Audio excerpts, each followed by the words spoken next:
Olá você, seja muito bem-vindo, bem-vinda de volta ao canal Mundo Milagre. Eu sou a Camila Milagre e hoje a gente vai começar um novo capítulo do livro de texto de Um Curso em Milagres. Vamos juntos? No capítulo anterior, 22, a gente falou sobre o relacionamento santo, né? Sobre as nossas guerras com os outros. E nesse capítulo 23, o tema é a guerra contra ti mesmo. Vamos ver o que é isso? Introdução. Tu não vês que o oposto da fragilidade e da fraqueza é a impecabilidade? A inocência é força e nada mais é forte. Os que não têm pecado não podem ter medo, pois qualquer tipo de pecado é fraqueza. O espetáculo de força que o ataque quer usar para encobrir a fragilidade não a esconde, pois como se poderia ocultar o irreal? Ninguém que tem um inimigo é forte, e ninguém é capaz de atacar a não ser que pense que tem um inimigo. A crença em inimigos é, portanto, a crença na fraqueza, e o que é fraco não é a vontade de Deus. Sendo oposto a ela, é inimigo, entre aspas, de Deus. E Deus é temido como uma vontade que se opõe. Como, de fato, vem a ser estranha essa guerra contra ti mesmo. Não poderás deixar de crer que todas as coisas que usas para o pecado podem ferir-te e vir a ser o teu inimigo. E lutarás contra ele, e tentarás enfraquecê-lo devido a isso, e pensarás que tiveste êxito e atacarás de novo. É tão certo que terás medo daquilo que atacares, como é certo que amarás o que percebes. Sem pecado. Caminhe em paz aquele que viaja impecavelmente pela estrada que o amor lhe mostra, pois lá o amor caminha com ele, protegendo-o do medo, e ele só verá aqueles que não têm pecado, que não podem atacar. Caminha em glória com a cabeça erguida, e não temas mal algum. Os inocentes estão a salvo porque compartilham sua própria inocência. Nada do que vem é danoso, pois a sua consciência da verdade libera todas as coisas da ilusão do dano. E o que precisa causar dano agora está brilhando em inocência, liberado do pecado e do medo, e alegremente devolvido ao amor. Eles compartilham a força do amor porque olharam para a inocência. E todo erro desapareceu porque eles não o viram. Aquele que olha procurando a glória, achá-la-á onde ela está. Onde poderia estar, se não nos inocentes? Não permitas que as pequenas interferências te puxem para a pequenez. Não pode haver atração pela culpa na inocência. Vou repetir isso aqui então. Não permitas que as pequenas interferências te puxem para a pequenez. Não pode haver atração pela culpa na inocência. Pensa no mundo feliz pelo qual caminhas com a verdade ao teu lado. Não desistas desse mundo de liberdade em troca de um pequeno suspiro de desejo pelo pecado aparente, pelo faiscar diminuto da atração pela culpa.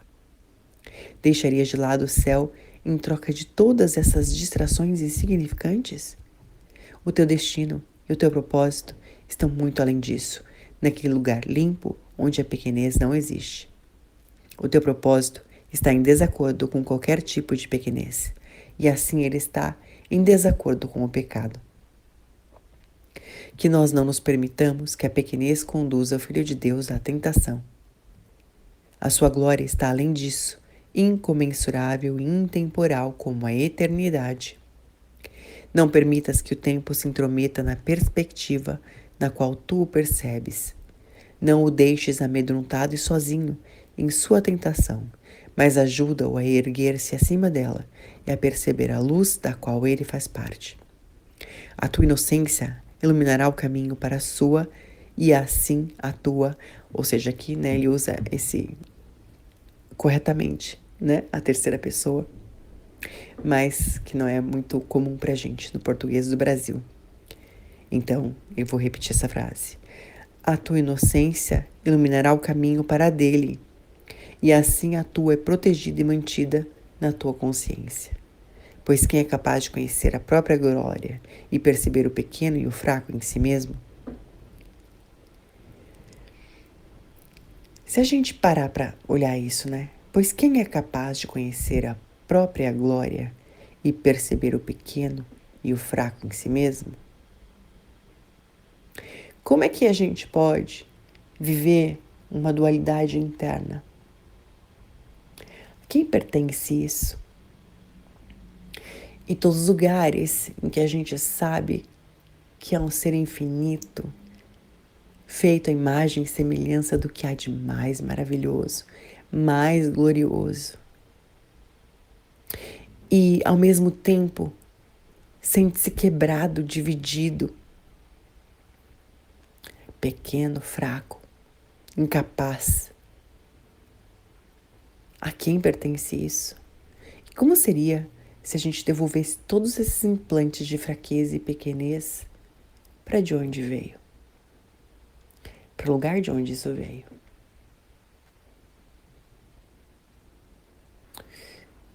Porque o texto diz: pois quem é capaz de conhecer a própria glória e perceber o pequeno e o fraco em si mesmo? Quem é capaz de caminhar tremendo em um mundo amedrontador e reconhecer que a glória do céu brilha em si mesmo? Nada que está à sua volta deixa de ser parte sua. Olha para isso amorosamente e vê nisso a luz do céu. Assim virás a compreender tudo que te é dado. Em perdão benigno, o mundo cintilará e brilhará, e tudo que antes pensava ser pecado, agora será reinterpretado como parte do céu. Vamos olhar para essa frase também?